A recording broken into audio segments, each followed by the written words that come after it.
வணக்கம். நம்ம சேனல் பேர் தி ஒன் மார்க் எட்ஜ். இது மெயினாக நம்ம எதுக்கு இன்றைக்கி ஓப்பன் பண்ணியிருக்கோம், அதாவது May 3, 2026 எதுக்கு ஓப்பன் பண்ணியிருக்கோம் அப்படின்னா, daily current affairs, especially banking and insurance exams படிக்கிறவங்க இல்லை படிச்சுட்ருக்கவங்க, அவங்க போஸ்டிங் வாங்கணும், கரண்ட் அஃபேர்ஸ் செஷனுக்கான இம்பார்ட்டன்ஸ் என்ன அப்படின்றத உணர்த்தணுன்றதுக்காக தான் இந்த சேனலே நம்ம தொடங்கியிருக்கோம். Win banking exams with just 1 extra mark daily.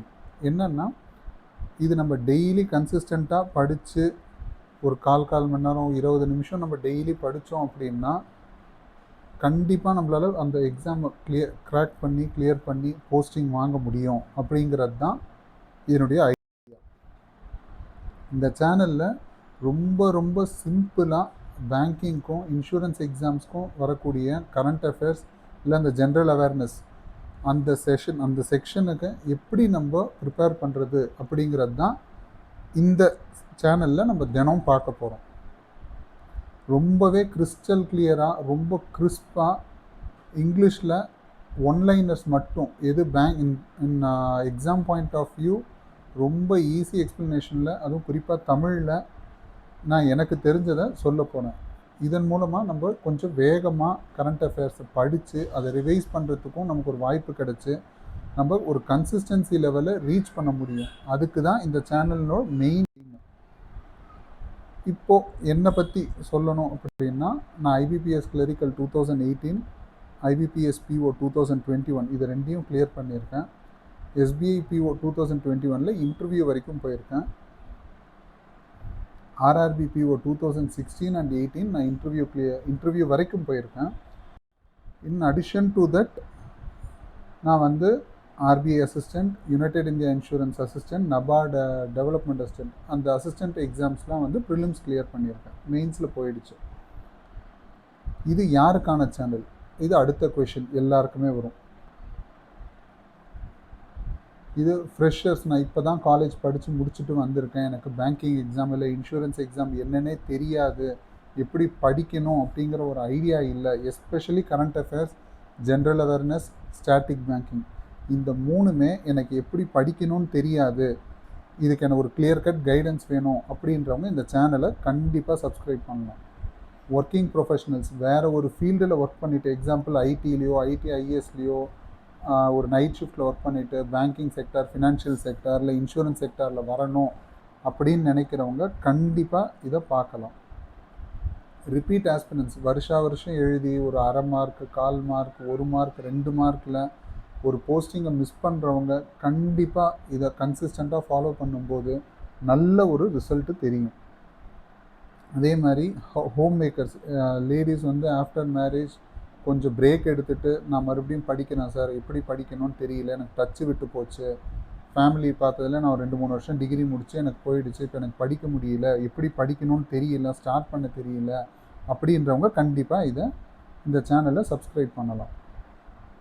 யாருமே கொஞ்சம் சீரியஸாக எடுத்து டெய்லி கொஞ்சம் எஃபர்ட் போட்டாங்க அப்படின்னா கண்டிப்பாக அவங்களால இந்த பேங்கிங் அண்ட் இன்சூரன்ஸ் ரிலேட்டட் எக்ஸாம்ஸை ரொம்ப ஈஸியாக கிளியர் பண்ண முடியும். அதுக்காக தான் நம்ம இந்த ஒரு செக்ஷனுக்காக தான் நம்ம இவ்வளோ இம்பார்ட்டன்ஸ் கொடுத்து படிக்கிறோம். ஓகே, இப்போ ஆல்ரெடி எக்ஸாம் எழுதினவங்க ஒரு சில பேர் இருப்பீங்க, எக்ஸாம் எழுத போகிறவங்க, ஃபஸ்ட்டு டைம் எழுத போகிறவங்க ஒரு சில பேர் இருப்பீங்க. அவங்க எல்லாருக்குமான ஒரு ப்ராப்ளம் இந்த செக்ஷனை பொறுத்த வரைக்கும் என்னன்னா, குறிப்பாக தமிழ்நாடு ஆஸ்பிரன்ஸ்க்கு என்ன ப்ராப்ளம்னா, general awareness or current affairs இது ரெண்டுமே highly overlook or highly under value அப்படிங்கிறது தான் நான் ஃபீல் பண்ணேன். ஏன்னா நான் எழுதும்போதும் சரி, இப்பயும் சரி, ஆல் ஓவர் இந்தியா ஒரு காம்படிஷன் வரும்போது அரை மார்க் 1/4 மார்க்குன்றது ரொம்ப பெரிய மார்ஜின். அந்த அரை மார்க் 1/4 மார்க்கை நம்ம விட்டுட்டோம் அப்படின்னா நமக்கு போஸ்டிங் மிஸ் ஆகிறதுக்கு கூட சான்ஸ் இருக்குது. அந்த கேப்பை நம்ம பிரிட்ஜ் பண்ணணும். காமனாக ஆஸ்பிரன்ஸ் ஃபேஸ் பண்ணக்கூடிய ப்ராப்ளம்ஸ் என்ன அப்படின்னா, ப்ரிலிம்ஸ் முடிச்சுட்டு அவங்க படிக்க ஆரம்பிக்கும் போது அவங்களுக்கு மறந்துடும், இல்லை ஒரு சிலர் முன்னாடியே படித்தாலும் ரிவிஷன் பண்ணுறதுக்கு டைம் இருக்காது அவங்களுக்கு. ஏன்னா மெயின்ஸுக்குள்ளே last 6 months or last 1 year depending upon the exam அவங்க அது படிக்கலாம் அப்படின்னும் போது டைம் ஓடிடும். ஏன்னா ப்ரிலிம்ஸுக்கும் மெயின்ஸுக்கும் மேக்ஸிமம் ஒரு 10 days தான் டைம் இருக்கும், 10 ஆர் மேக்ஸிமம் 2 weeks டைம் இருக்கும். அவங்க படிப்பாங்க, ரீகலெக்ட் பண்ணுறதுக்கு முடியாது. அவங்களால பீரியாடிக்கலாக ஒரு ரிவிஷன் கொடுக்க முடியாது. வீக்லி கரண்ட் அஃபேர்ஸ், இல்லைன்னா ஒரு மந்த்லி கரண்ட் அஃபேர்ஸ், ஒரு ஃபார்ட்நைட்லி கரண்ட் அஃபேர்ஸ், 3 months ஒன்ஸு கொஞ்சம் பீரியாடிக்கலாக ஒரு குவிஸ்ஸு, எதுவுமே அவங்களால பண்ண முடியாது. ஏன் அப்படின்னா அவங்க ஒரு நோட்டிஃபிகேஷன் வர வரைக்கும் வெயிட் பண்ணி ப்ரிலிம்ஸ் எழுதிட்டு, ப்ரிலிம்ஸ் எழுதி முடிச்சு ரிசல்ட் வந்ததுக்கப்புறம் கிளியர் பண்ணால் நம்ம மெயின்ஸுக்கு படிக்கலாம் அப்படின்ற மைண்ட் செட்டில் அவங்க இருப்பாங்க மெஜாரிட்டி. நானும் அந்த மாதிரியா ஒரு சில ஸ்டேஜில் இருந்தேன். அதனால் என்ன ஆகுது அப்படின்னு பார்த்தீங்கன்னா, கரண்ட் அஃபேர்ஸில் ரொம்ப ரொம்ப ஈஸியாக ஸ்கோர் பண்ணக்கூடிய ஒரு செக்ஷனில் ஈஸியாக ஸ்கோர் பண்ணக்கூடிய ஒரு சில கொஷின்ஸில் நம்ம ரொம்ப ஈஸியாக மார்க்ஸை விட்டுட்டு வந்துடுறோம். நம்ம விடக்கூடிய ஒவ்வொரு மார்க்கும் நம்ம பின்தங்கிடுறோம். நமக்கான போஸ்டிங் வந்து அடிப்படும். பட் இது ஆஸ்பிரன்ஸ் வந்து உணர மாட்டேன்றாங்க.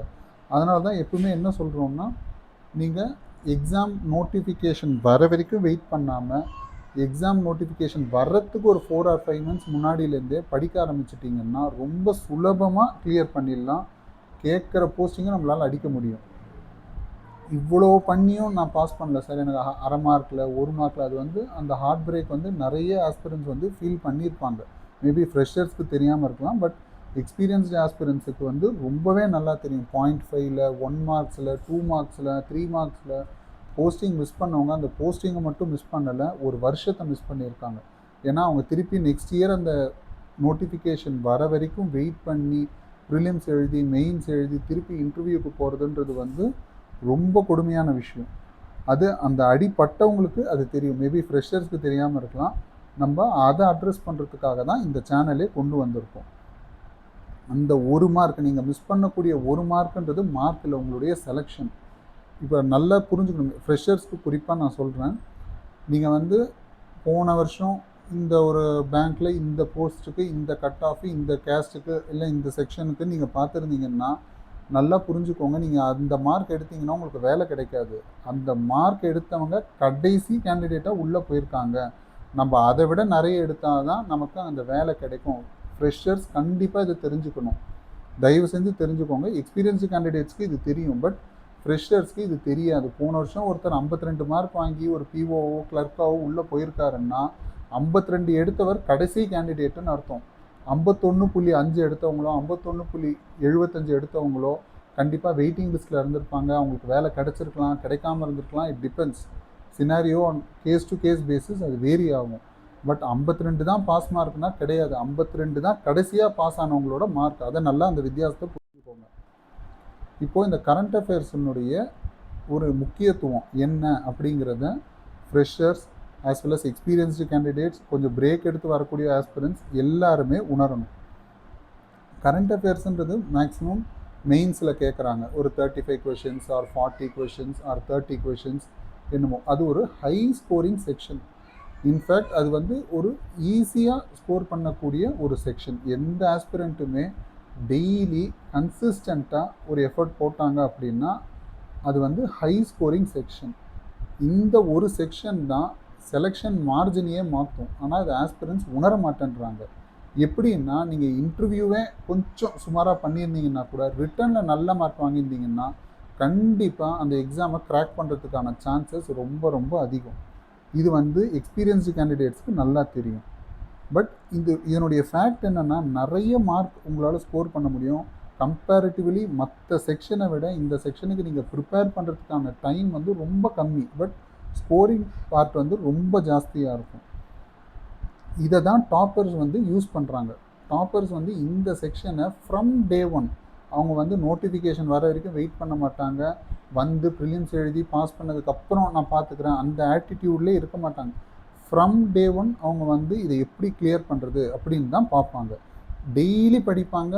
Weekly quiz, monthly quiz, bimonthly quiz அதெல்லாம் போட்டு அவங்க தரோவாக இருப்பாங்க. அதே ஸ்ட்ராட்டஜி தான் நம்மளும் ஃபாலோ பண்ண போகிறோம். இப்போது இந்த சேனலில் டெய்லி ஒரு கண்டென்ட் ஸ்ட்ரக்சர் எப்படி வரப்போகுது அப்படிங்கிறத நான் உங்களுக்கு சொல்கிறேன். டெய்லி ஒரு 30 to 35 கரண்ட் அஃபேர்ஸ் ஒன்லைனர்ஸை நான் வந்து ரொம்ப கிறிஸ்பாக தரப்போகிறேன். எக்ஸாம் பாயிண்ட் ஆஃப் வியூவில் எப்படி கேட்பாங்க, அது எப்படி ஹேண்டில் பண்ணணும், எப்படி படிக்கணும், அது எப்படி ரீகலெக்ட் பண்ணணும் அப்படிங்கிறது தான் இந்த 30 to 35 கரண்ட் அஃபேர்ஸ் ஒன்லைனர்ஸில் நான் தரப்போகிறேன். ரொம்ப சிம்பிளாக இருக்கும். பெரிய கிராஃபிக்ஸு, அனிமேஷன், அதெல்லாம் எதுவும் இல்லை. ஒன்லைனர்ஸில் நான் தரேன். கண்டிப்பாக அதை நீங்கள் டெய்லி ஃபாலோ பண்ணுங்கள், உங்களால் அது முடியும். இன் அடிஷன் டு தட் ஒரு 5 ஸ்டாட்டிக் ஜிகே அப்படி இல்லைன்னா ஒரு ஸ்டாட்டிக் பேங்கிங் கீ பாயிண்ட்ஸை நான் உங்களுக்கு இதில் ஆட் பண்ணி தருவேன். டெய்லி ஒரு 5 பாயிண்ட் ஆட் பண்ணும்போது பெர் மந்த்தே உங்களால் ஒரு 150 பாயிண்ட்ஸை ஈஸியாக படிச்சிட முடியும். இதுக்கு நீங்கள் தனியாக டைம் அலாட் பண்ணி படிக்கிறேன் அப்படிங்கிறதெல்லாம் தேவையே இல்லை. ப்ளஸ் இதை நீங்கள் பீரியாடிக்கலாக ரீவிசிட் பண்ணி ப்ராக்டிஸ் அண்ட் ரீகால் ரெண்டுமே பண்ணிங்கன்னா உங்களுக்கு ஒரு ஸ்ட்ரக்சர் வந்துடும். இந்த எக்ஸாம் எப்படி நம்ம அப்ரோச் பண்ணணும், எப்படி பண்ணணும் அப்படின்ற ஒரு கான்ஃபிடன்ஸ் உங்களுக்கு வரும். இது இந்த கரண்ட் அஃபேர்ஸ் நீங்கள் படிச்சிங்கன்னா என்னென்ன எக்ஸாம்ஸ் எல்லாம் கவர் ஆகும், குறிப்பாக பேங்கிங் அண்ட் இன்சூரன்ஸ் செக்டரில் IBPS PO SO clerical, SBI PO clerical, SBI SO, RRB PO clerk, RBI grade B officer. இப்போ கூட RBI grade B officer notification ஓப்பனில் இருக்குது as on date. RBI assistant plus any other banking exams like SIDBI, IDBI, private banks, எந்த bank எடுத்தாலும், NABARD, எது எடுத்தாலும் current affairs இல்லாமல் ஒரு மெயின்ஸ் எக்ஸாம் கிடையவே கிடையாது. இம்பார்ட்டன்ஸ் ஆஃப் செக்ஷன் வந்து கொஞ்சம் மார்க்ஸ் மாறும். 30 மார்க்ஸ்ன்றது 35 ஆகும், இல்லை 40 ஆகும், இல்லை 50 ஆகும், 25 ஆகும். பட் கண்டிப்பாக இந்த செக்ஷன் வந்து உங்களுக்கு இருக்கும். அதே மாதிரி இன்சூரன்ஸ் செக்டரில் LIC, NIACL, UIIC, United India, AAO, assistant, LIC HFL, இந்த மாதிரி நிறைய இன்சூரன்ஸ் ரிலேட்டட் எக்ஸாம்ஸ் வந்து இன்சூரன்ஸ் ரிலேட்டட் கம்பெனிஸ் வந்து ரெக்ரூட்மெண்ட் கண்டக்ட் பண்ணுவாங்க. இதெல்லாம் இல்லாமல் other organisations like SEBI, IRDA, PFRDA இவங்கெல்லாமும் நோட்டிஃபிகேஷன்ஸ் கொடுப்பாங்க அட் டைம்ஸ். ப்ளஸ் இந்த நோட் அடிக்கக்கூடிய அச்சகம் அந்த எஸ்பிஎம், சிஐஎல் அவங்கெல்லாமும் நோட்டிஃபிகேஷன் கொடுப்பாங்க. இது officer and assistant or clerical எதுவாக இருந்தாலும் கண்டிப்பாக உங்களுக்கு அதில் current affairs, general awareness, static banking கண்டிப்பாக இது உங்களுக்கு கை கொடுக்கும். ஒரு சப்ஜெக்ட் நீங்கள் கான்சென்ட்ரேட் பண்ணிங்கன்னா இவ்வளோ உங்களால் கவர் பண்ண முடியும். ஃப்ரெஷர்ஸ்க்கு இது கண்டிப்பாக இது வந்து யூஸ்ஃபுல்லாக இருக்கும். எக்ஸ்பீரியன்ஸ்டு கேண்டிடேட்ஸ்க்கு இதெல்லாம் ஆல்ரெடி தெரிஞ்சிருக்கும். இந்த சேனலை நீங்கள் எப்படி யூஸ் பண்ணிக்கலாம் அப்படின்னா, உங்களுக்கு நீங்கள் நோட்ஸ் எடுக்கலாம், வீக்லி ரிவிஷன் பண்ணலாம், குவிஸஸ் அட்டன் பண்ணலாம், கண்டிப்பாக டெய்லி வீடியோஸை வாட்ச் பண்ணலாம். ரொம்ப சிம்பிளாக இருக்கும். ஹைஃபை அது இது எதுவும் கிடையாது. இங்கிலீஷ் 1 லைனர்ஸ் ஆர் 2 லைனர்ஸில் தான் நான் கொடுக்க போகிறேன். தமிழில் நான் உங்களுக்கு சொல்லியும் தருவேன். டவுட் எதனா இருந்தால் கமெண்ட்ஸில் நீங்கள் போடலாம். கண்டிப்பாக அதை வந்து நிறைய பேருக்கு யூஸ்ஃபுல்லாக இருக்கும். நான் படித்து 2 எக்ஸாம் கிளியர் பண்ணதுனால உங்களுக்கு நான் சொல்கிறேன். கண்டிப்பாக இது பயனுள்ளதாக இருக்கும்.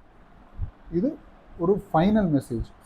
கன்சிஸ்டண்ட்டாக படிங்க, டெய்லி ரிவைஸ் பண்ணுங்கள், இதை நம்புங்க. இன்னையிலேருந்து நான் படித்தா எக்ஸாம் வரைக்கும் என்னால் பாஸ் பண்ணிட முடியுமா, என்னால் ரிவிஷன் பண்ண முடியுமா அப்படின்னு நீங்களே உங்களை சந்தேகப்பட்டீங்கன்னா கண்டிப்பாக அது ரொம்ப கஷ்டம்தான். எக்ஸாம்பிளுக்கு நான் இன்னொன்று சொல்கிறேன், இந்த வீடியோஸ் எதுவுமே 15 மினிட்ஸ்க்கு எக்ஸஸாக இருக்காது. So daily current affairs 15 minutes படிச்சிங்கன்னா 1 வீக்குக்கு 105 மினிட்ஸ், ஹார்ட்லி 2 ஹவர்ஸ். அதை நீங்கள் இன்னொரு வாட்டி ரிவிஷன் பண்ணிங்கன்னா ஒரு 1 ஹவரில் முடிச்சிங்கன்னா கூட 1 வீக் கரண்ட் அஃபேர்ஸை நீங்கள் 3 ஹவர்ஸில் முடிச்சிடலாம். 3 ஹவர்ஸ்க்கு முடிச்சுட்டு நீங்கள் பீரியாடிக்கலாக ரிவிஷன் பண்ணுங்கள். கண்டிப்பாக உங்களால் பாஸ் பண்ணி போஸ்டிங் வாங்க முடியும். நான் உங்களுக்கு சப்போர்ட் பண்ணுறேன். கண்டிப்பாக எனக்கு தெரிஞ்ச எல்லாத்தையும் நான் உங்களுக்கு சொல்லித்தரேன். அண்ட் ஒன் மோர் திங், நானும் ஆஃபீஸ் போய் ஒர்க் பண்ணி உங்களுக்கு இதை நான் செய்கிறேன். ஸோ என்கிட்டேருந்து நீங்கள் தரமான கண்டென்ட்டை எதிர்பார்க்கலாம். தேங்க்யூ.